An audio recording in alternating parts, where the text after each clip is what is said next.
Thank you for downloading this podcast from the British Theatre Guide. For more information about British Theatre Guide, please visit britishtheatreguide.info. Playwright Martin Sherman was born in Philadelphia and raised in New Jersey, but has lived in London for more than 40 years.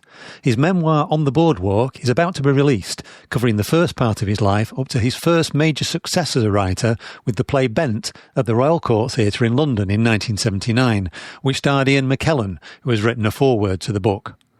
I spoke to Martin and started by asking him why he has decided to write a memoir now. Well, you know, it's not actually now because I wrote it about 5 years ago, I think. Right. So, and things change so quickly that 5 years ago is definitely not now. Yeah. But still, well, you know, I'm old. So if I don't write it now, I'm not going to write it. Yeah. It's really as simple as that. Yeah. And 5 years ago, it put us in lockdown period as well. So did that have anything to do with it? It was immediately before lockdown, I think. Right. Yeah. Well, gosh, it's amazing to think the lockdown was 5 years ago. Yeah, yes, it was. Yes. It was right before lockdown, yeah. These events, they go back a lot longer than that, obviously. How easy was it for you to remember these? Did you have to talk to other people to remind you of things? That's interesting because I always think of myself as having a terrible memory. It's a selective memory, certainly, but I had journals that I kept when I first moved to New York. So that was from the age of 21 to about 38 or 39. Right. And they were incredibly helpful, particularly in terms of detail. Yeah. There's a lot of detail I wouldn't have remembered. But that started when I was 21. I didn't have journals for my life before that. Right. And I was very surprised at what I did remember. And I think if I hadn't had the journals, there would have been some detail missing, but I still would have remembered far more than I thought I would have. Yeah. Did anything surprise you? Was there anything that you thought you'd remembered that was actually quite different when you looked at the journal? That's a good question. Well, I really hesitated at first looking at the journals because my memory of the journals was that they were filled with self-pity. And although I was in my 20s and 30s, they were emotionally very adolescent. Yeah. And also, I thought, very badly written. And to a degree they were, but there were some things that weren't. And some things were more telling than I thought. And some things were even more adult than I thought. So they were a surprise. They weren't nearly as embarrassing as I imagined. They were embarrassing, but not as profoundly so. I think there's a time when you look back with embarrassment, but then I think there's a time when you get old enough to go past that, and then you just see it as, well, that's just what happened. Yeah. But they didn't hold that many surprises. Right. There were a few things, but basically it was as I remembered. Yeah. Well, looking back, you've written the book with plenty of humour, but there's lots of trauma in there. What was it like actually looking back to those times? Was it painful to look back, or cathartic, or did you laugh at your younger self? I thought it was going to be extraordinarily painful, and it wasn't. I find it more painful now. Right. Once I started writing, it really flowed, and I suppose I knew when I started that I was going to be dealing with a great deal of pain. Yeah. So I wasn't surprised by that. And You'd already prepared yourself for it. yeah, Yeah. I had on some level prepared myself for it. And I was writing the book for me. Yeah. Now I'm in a strange position because I have to face the fact that people are going to read it. Yes. and that I am exposing my life. And I find that frightening. And I find revealing the things I revealed suddenly becomes painful now. Right. So it wasn't so bad revealing it to the page, but then putting it out in public's different. No. The page was very comforting.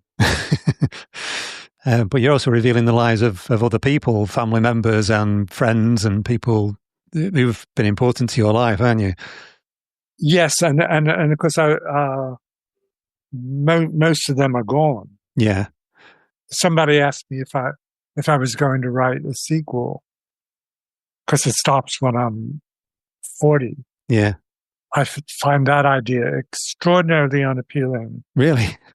Because the last few chapters of On the Boardwalk does deal to a certain extent with people who are still alive. I didn't like that. I didn't like writing about people I knew who were still living because it seemed intrusive. Right. Whereas it didn't otherwise. So yeah, I suppose it's not so bad for someone like Ian McKellen you're very complimentary about and has actually written the introduction. Yeah. But I suppose you're not always complimentary about the people you work with. But even when I'm complimentary, it still seems intrusive. Yeah. And you've called it On the Boardwalk. What's the significance of the boardwalk? Why was it important enough to be in the title? Well, I called it On the Boardwalk specifically because a walk I took on the boardwalk with my mother and her best friend. I was very, very young. I'm bad on age, so I don't know how old I was. But I was young enough to be holding on to their hands, both of their hands. And they had a conversation. And I have no idea what they said. But I think it was of tremendous importance. Right. I think my mother, who never revealed anything, said things to her friend that had an enormous impact on me.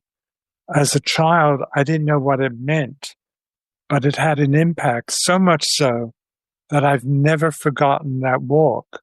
Right. But I don't know what was said, and I never will.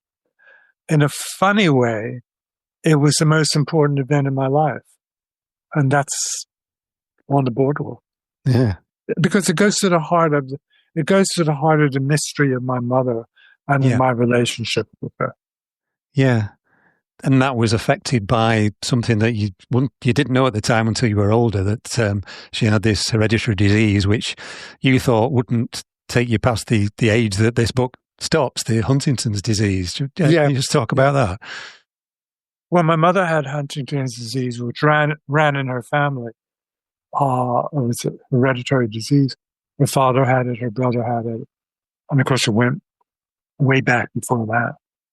And it is probably one of the most awful diseases in the world. It's very difficult to describe. It's a neurological disease. It's difficult to describe its awfulness. It's a progressive disease.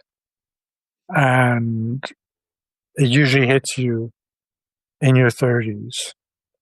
And it was assumed, at that time, they knew very little about it. Yeah. There was hardly any information whatsoever. And doctors were not interested because there was no money in it. Yeah. And at the time, there wasn't anybody famous who had it, at least publicly. That changed thanks to a wonderful woman named Marjorie Guthrie, who was the wife of Woody Guthrie. Yeah. Woody Guthrie had Huntington's. And Marjorie Guthrie she was actually his ex-wife. Marjorie Guthrie went public. And I don't remember if she placed an ad in the New York Times or gave an interview, and she asked for people who knew about the disease to write to her. And she built up a store of information and put pressure on the medical profession. And so they finally, thanks solely to her, began to pay some attention to it. And they discovered what caused it, which is, I can't explain, but it's something that happens in the brain. Yeah. And they even devised a test. So if you belong to a family that has a history of it, you can take the test and see whether you have the gene, whether you will have Huntington's or not. That none of that existed. Yeah. When I was young. It is an interesting question. If it was today, I don't know if I would take the test or not. But thankfully, I don't have to make that decision. Yeah. And the chances of getting Huntington's were at the very least, 50%. Yeah. For instance, my grandparents had 3 children. 2 of them had Huntington's and 1 of them didn't. That was pretty much par for the course. Yeah. So it was assumed, never spoken ever, but assumed that I had a pretty decent chance of having Huntington's. Yeah. Which meant that I wouldn't have a life past 40.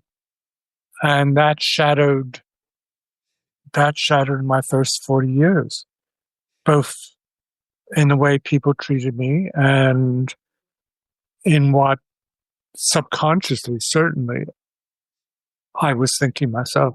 Yeah, because you didn't contract it, but the worry, I suppose, or the expectation, that made you pretty ill for a while, didn't it? Yeah. Yeah. And it was all subconscious. I didn't walk around every day thinking, oh, I might get Huntington's. But it caused such stress, and that reflected itself in health concerns and emotional concern. It was awful. Yeah. You can't pretend otherwise. It was awful. Yeah, yeah. Something else, not quite as serious, but certainly had a profound effect on your young life that you mentioned, was your teeth. And my dad had all of his teeth out when he was 22, and that would be in the 50s as well. So obviously that affected his life. But your teeth, even before you had them out, they had quite an effect on your life, didn't they? Well, it was all connected. To this day, I don't know what the exact medical diagnosis was about my teeth, other than the fact that they were corrupting and threatening my life. Yeah. But I was already a malnourished child, which is difficult to get one's head around now. Yeah. But I was criminally underweight, and that had something to do with the fact that I didn't eat properly. And that, in turn, had to do with the fact that my mother wasn't able to cook properly, and my father ended up making meals, and he couldn't cook. So I wasn't eating as I should have. I'm sure again, it's strange talking about this in a time when we know so much. Yeah. It's hard to explain that we knew so little then about anything. Yeah, yeah, so recently as well. Life in many ways has improved so much. Yeah. So the fact that I was malnourished was never discussed. The fact that I wasn't eating properly was never discussed. The fact that I wasn't getting decent meals was never discussed. The fact that something was happening to my teeth was never discussed. Yeah. So it isn't easy for me to medically explain all of the connections, but my system was falling apart at a very early age, and no one was acknowledging it. No one was doing anything about it. Yeah. Because in order to acknowledge it, you would have to acknowledge my mother's illness. Yeah. Yeah. And that wasn't acknowledged to me until I went away to university. So I was surrounded by a kind of deliberate ignorance. Yeah, and you mentioned at one point in the book about when you were out with your mother and somebody you didn't know said, "Is nobody feeding that child?" or something like that. And yes, it was in a lift in Atlantic City, in a hotel where my grandmother worked, and this woman came into the lift and she said to my mother, "Isn't anybody feeding this child?" Which was an extraordinarily thoughtless and cruel thing to say. Yeah. However, that woman was the only person in my youth who ever told the truth. Yes. Yeah. And it's those outside voices that sort of made you think that this wasn't normal, like when you went to college as well. Yes, because of course, when you're growing up, your household is normal. Yeah. Yeah. And you don't necessarily realize that other households are not like that. Yeah, yeah. And I rarely saw a household that wasn't part of my family. Yeah. And you mentioned your father before. Now, he's quite a significant character in your story, really, isn't he? And you compare him to President Trump because of his narcissistic personality disorder. So what was it like growing up with him like that? Well, I think there were a huge comparison. And I think one of the problems in dealing with Trump is that, in a sense, people don't deal with him. In other words, they don't deal with him in terms of his illness. Yeah. He has a serious mental illness, and it really controls everything that he does. And people still try to assume that there's a certain normalcy there and that he's going against the norm. Yeah. But he's not. He's not going against his norm. No. And I've tried to read a lot about narcissistic complex. And when I find that the information is paltry, and that might be because people who have it never, ever see a therapist. Yeah. They don't think there's anything wrong, I suppose. Yeah, there's no way of even knowing what all of the symptoms are. So I see so many similarities between my father and Trump, and you couldn't have two more different people on the surface, starting with the fact that my father was basically a good man. Yeah. But I see so many similarities, and I wish that some of those similarities were credited as part of the disease. An example is an inability to accept that there are facts. Yeah. And the story I always told about my father, who was a lawyer in New Jersey, was that he had a case once where the district attorney had every bit of evidence you could possibly desire against the accused was robbery. And they presented it all to the jury. And then my father got up and said, "Ladies and gentlemen of the jury, what has the prosecution just told you? Facts. What good are facts?" And he got him off. Yeah. But equally, Donald Trump doesn't believe it. My father wasn't joking.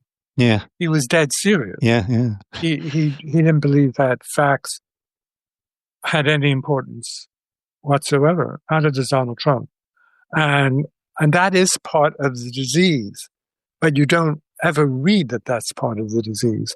So writing On the Boardwalk, I became aware, strangely enough, what some of Donald Trump's controlling instincts are, because they come from exactly the same mental illness. And it is a mental illness that my father had. Did you learn anything from having to deal with your father that people could learn from how they should be dealing with somebody like Donald Trump? Oh, unfortunately, it's almost impossible to deal with. Yeah. That's all you can do is tolerate it and understand that it is an illness. It's like if you're blind, you can't see. Yeah. But it was extremely frustrating. And on a grand scale, this is true when people deal with Trump.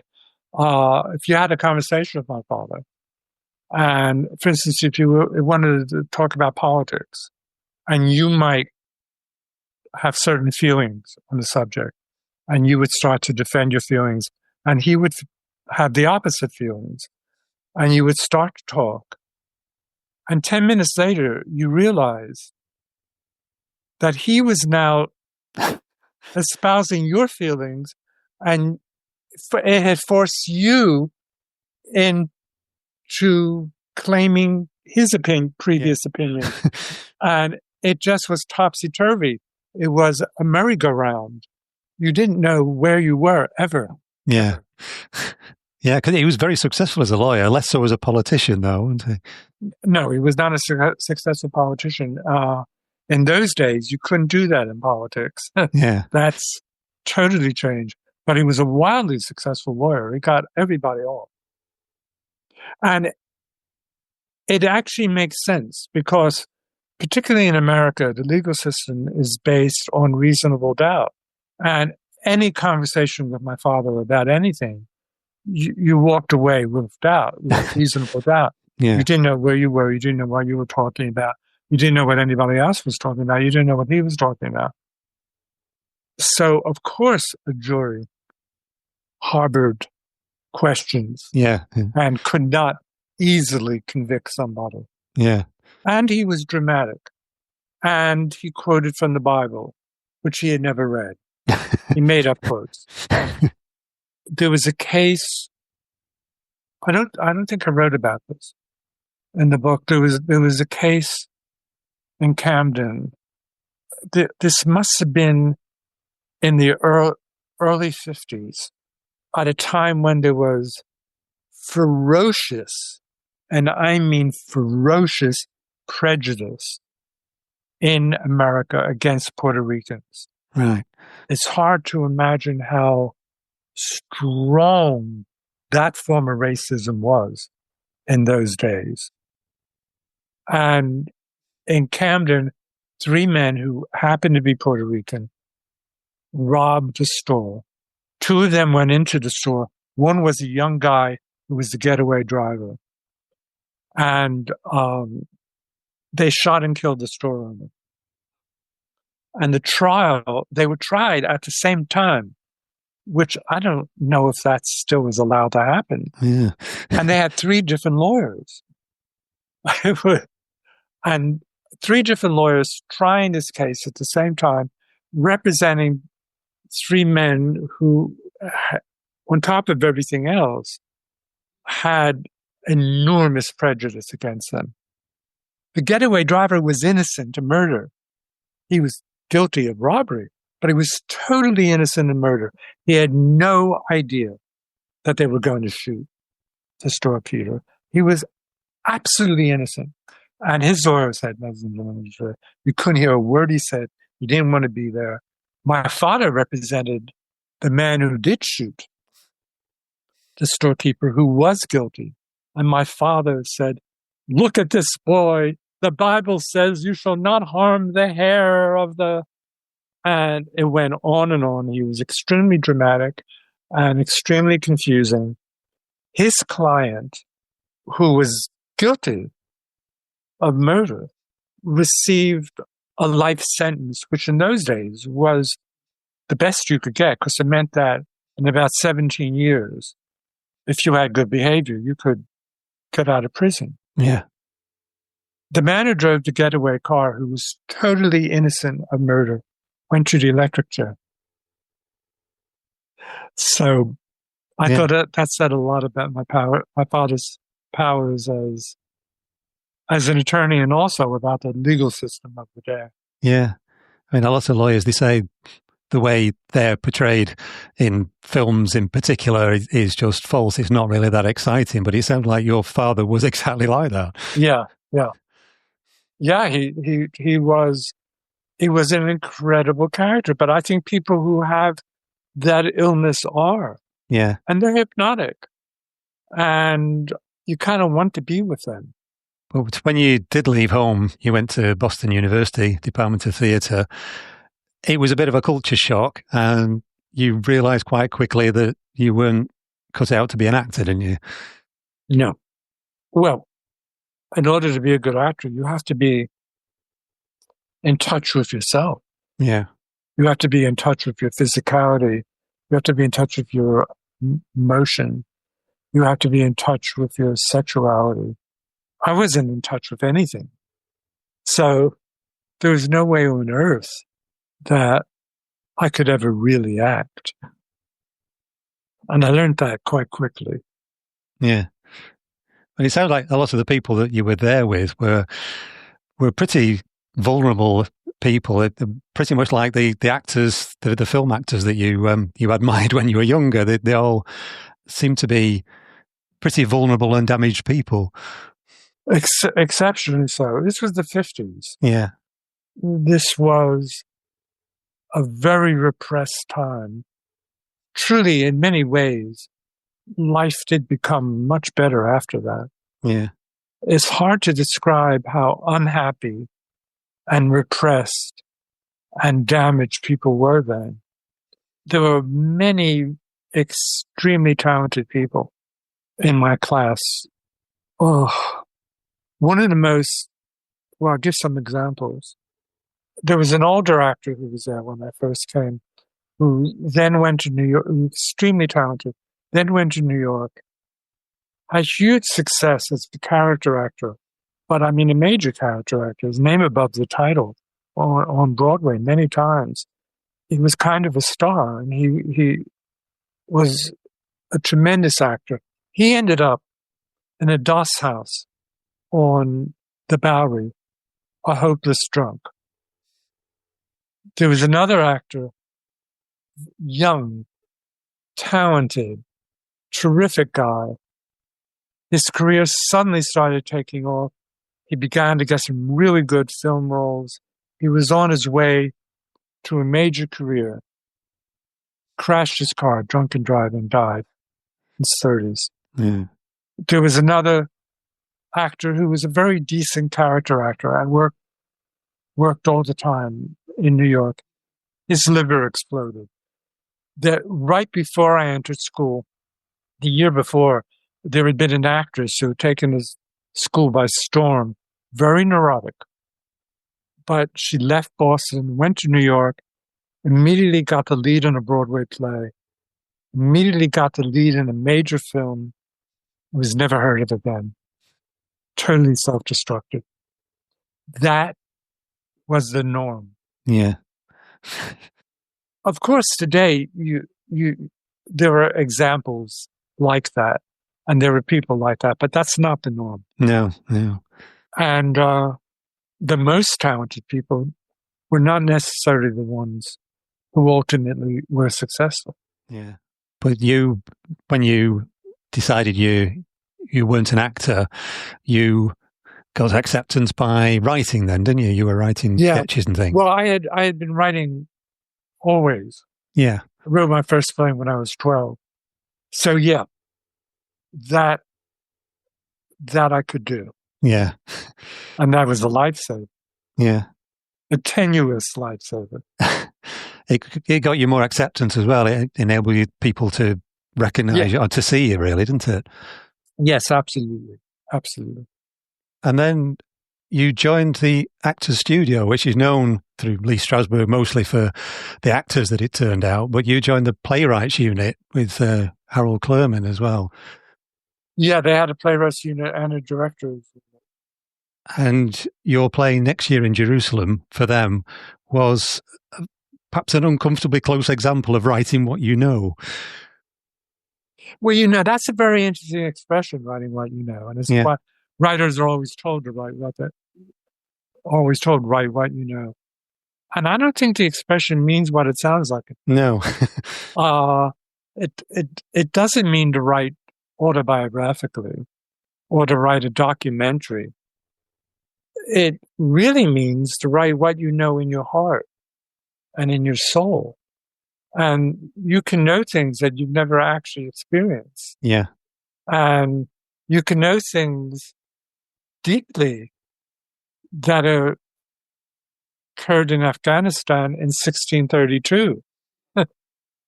So it's a deceptive phrase.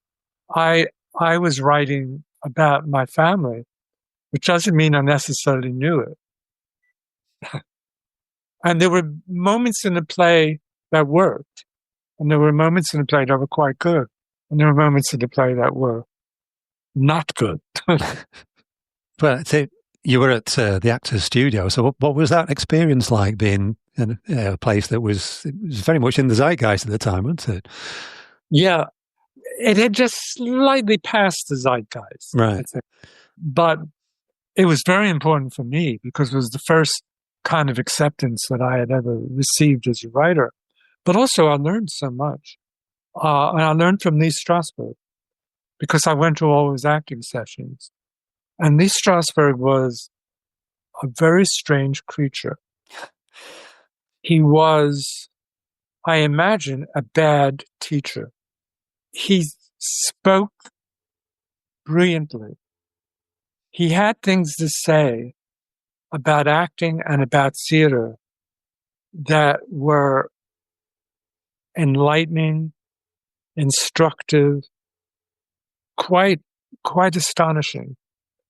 But his students didn't particularly pay attention to much of what he said. Right. And they misunderstood a lot of what he said. Therefore, it seems to me, if most of your students misunderstand you, you were therefore a bad teacher. Yeah, yeah. But he was brilliant. And I learned practical things about the theater that have stood me in very, very, very good stead. It is assumed, for instance, that he wasn't a technician, that he believed only in emotional truth. And it didn't matter if you could be heard or understood, or if technically you understood how to move on the stage. That wasn't true. Right. He assumed that you were going to learn all of that. He was there to talk about emotional truth, but he believed in everything else. Yeah. But a lot of his students didn't understand that. I was there, for instance, when he was asked who he thought the greatest actress on stage he had ever seen was. And his answer was Maria Callas. Right. I was there when he was asked who he thought was the greatest actor he had ever seen. And his answer was John Barrymore. Very much of a different era and style to what you'd expect. Yes. And dedicated stylists and dedicated craftsmen over them. Yeah. But also emotionally, utterly true. Yeah. If you look at Maria Callas, there's a tape of a concert she gave. I don't remember where, maybe Germany, someplace. And she's standing in front of an orchestra singing arias. But arias usually have long orchestral introductions. So she's standing there while the introduction is playing. And you can actually see her do a method preparation to get into character. Yeah. So she fulfilled his criteria for emotional truth. Yeah. And being able to arrive at it.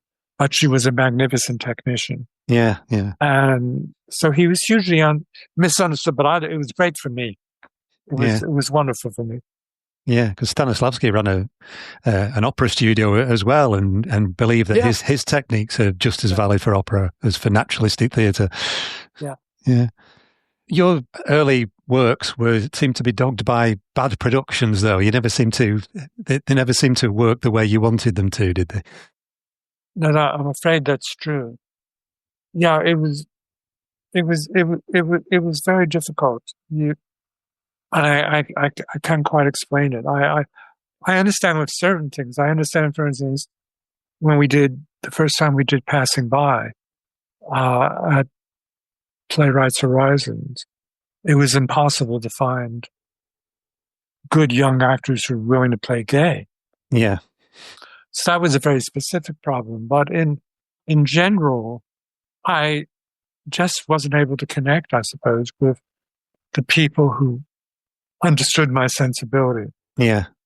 I really believe that sensibility is a key to performing a playwright's work. Yeah. That you have to get who she or he is about. Otherwise, it's just going to be off somehow. Yeah. But anyhow, I did not have a good production until 1975, when I came to London for the Gay Sweatshop production of Passing By. Yeah. You seem to be more accepted in London. In fact, before all of that, you've met with possibly the greatest agent of playwrights ever, certainly in London, Peggy Ramsey. What was that experience like? Well, it was magic. I phoned her and asked her if she would read my plays. She said, yes, send them. You could never do that in New York. No. So I sent them thinking, well, maybe next year I hear something. She called a few days later and said, come in and see me. And there have been so many plays written about Peggy, and so many, and they're all true. But she was the first real acceptance I had by somebody who mattered in the theater, and she was a very important part of my life. Yeah, and she was somebody who fought for her writers as well, wasn't she? Oh, absolutely, yeah. She fought for her writers in areas that she believed should be fighting for her writers. She wouldn't necessarily fight for you to get a huge paycheck writing a big film. Right. She didn't believe in it. Right. But all of those years when you were writing scripts and they weren't quite working out, what kept you going? You can't say they weren't quite working out. They were monumentally not working out. Yeah. But what kept you writing, and what kept you going? I don't know. No, honestly, I don't know. I do think there are things in people's nature that you can't explain. It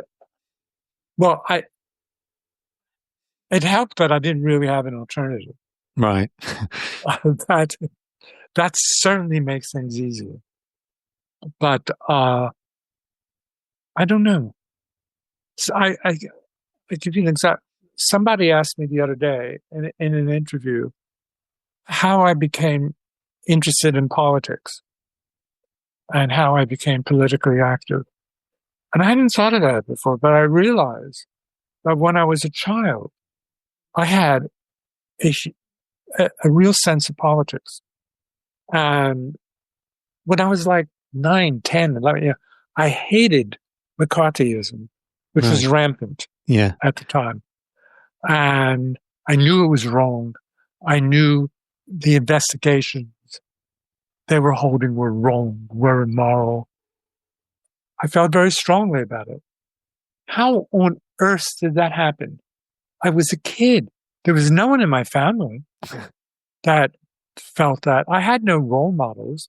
The media didn't tell me that. Where did I get that sense? I don't understand it. I don't know. Yeah. So there were things that are inbred into our characters that we don't always understand. Yeah. It just compelled you along. Yeah. And something that seemed to make an impression on you was the first time you saw Ian McKellen as Edgar in King Lear. And you said that Edgar doesn't really make much sense, but somehow he did. What did you mean by that?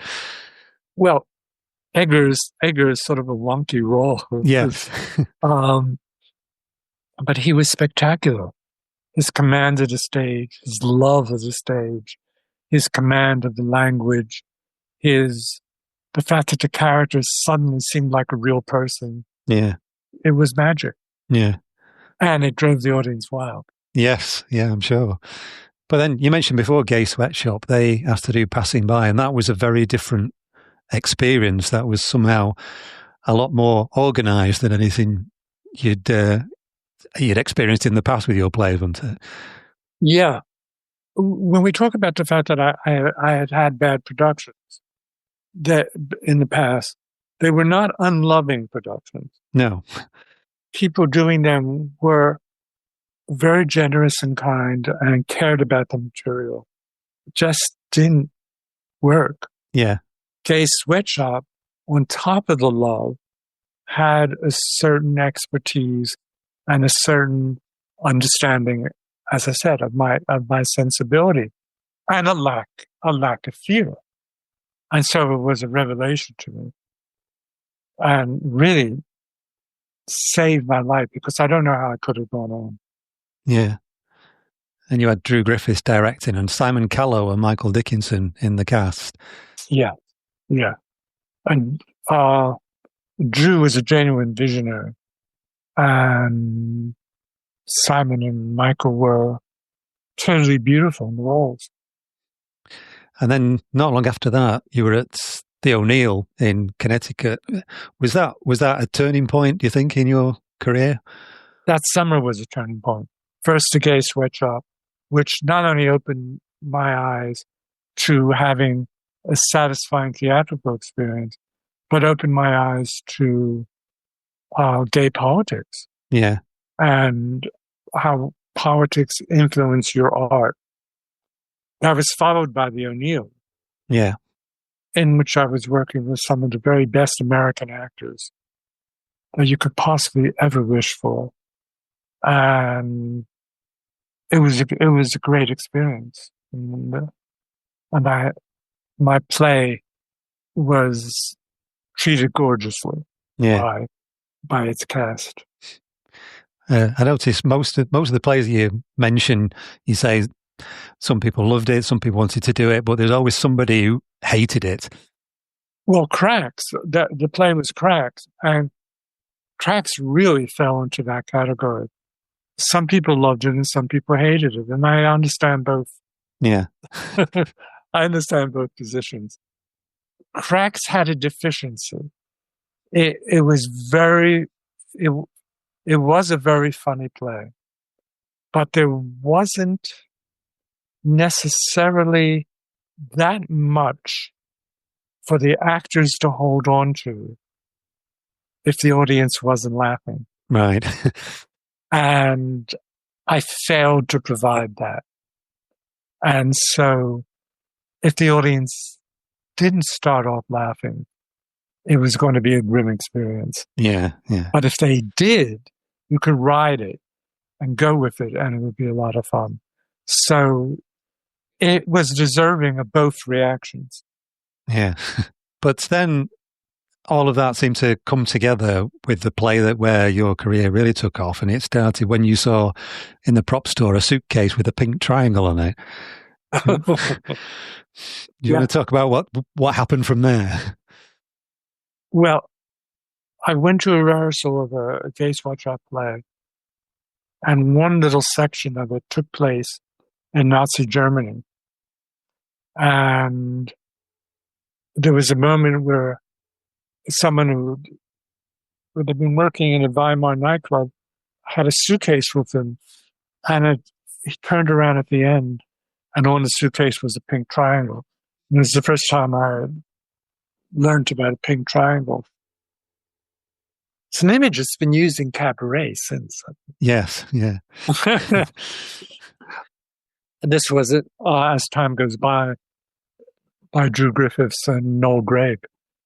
And it was something I hadn't really known about. And I instantly knew it was something I wanted to write about.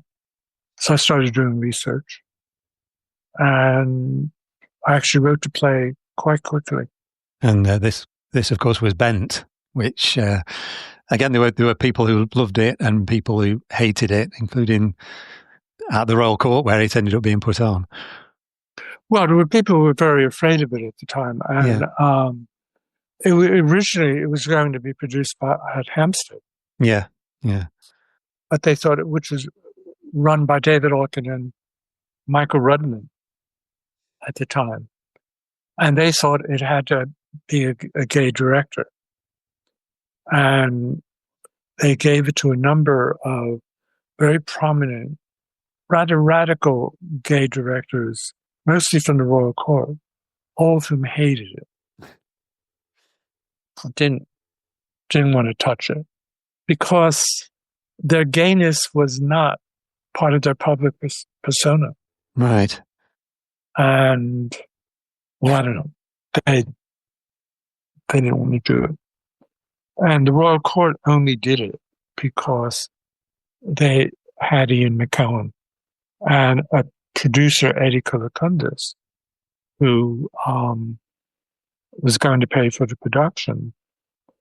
And that was all because of a director called Robert Chetman, who brought it to Eddie and brought it to Ian. And so they had the combination of Eddie, Ian, and Robert. And they were in dire financial straits. So they kind of had to do it. But they didn't like it. Yeah. And the artistic director of the court phoned me a number of times asking me if I could change certain things to make it less sexually explicit. It's just a royal court. Yes. Yeah. But the most liberal people, the most liberal establishments in those days were all nonetheless somewhat homophobic. Yeah. So there was a lot of resistance to being produced with that kind of visibility. Yeah. And in fact, when it was a success at the court and Eddie wanted to move it to the West End, the Society of West End Theatres called a special meeting and begged Eddie not to move it to the West End because it would destroy the credibility of the West End to have that play appear in there. And Eddie basically said, "Fuck you." But that's what the atmosphere was like then. Yeah. And indeed, it could only play on the West End until December. It had to end its run in December. That was a given when it received its theater. It had to end its run in December because it could not be on the West End the same time as children pantomimes. Right.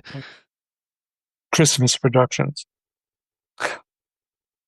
So it was truly a different time. Yeah. Well, it's within 10 years of homosexuality being legalized in Britain, and it still wasn't in large parts of America, was it? Oh, it wasn't legalized in parts of America until I think the 80s. Yeah, yeah.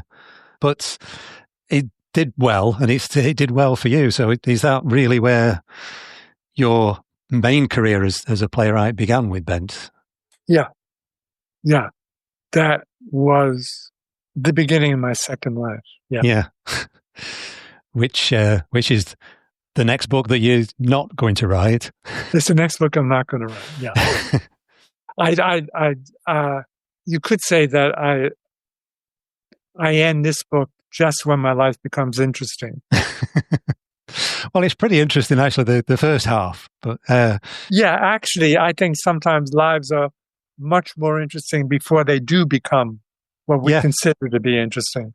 The second half is probably more documented. Yeah, and it becomes more, and then I did this, and then I met so-and-so, and that's not the same. Not as interesting to you? No, not to me. So what is interesting to you still? What have you still got to write about? Oh, do I have to? That's a good question. I'm not certain. I only have one play to stop and produce, which I'm hoping will be done next summer, but I don't know yet. And I've written much of what I want to write about. Yeah. I like very much now if people come to me and propose screenplays that take me by surprise. And I think that's the stage you might arrive at when you're very old. So I have a couple of films that I've written or I'm writing that I'm quite passionate about. That was Martin Sherman, whose memoir On the Boardwalk will be released by the publisher Incandescent on the 25th of September 2025. For more information, see www.incandescent, that's incandescent.co.uk. You've been listening to a podcast from British Theatre Guide. For more information, please visit britishtheatreguide.info.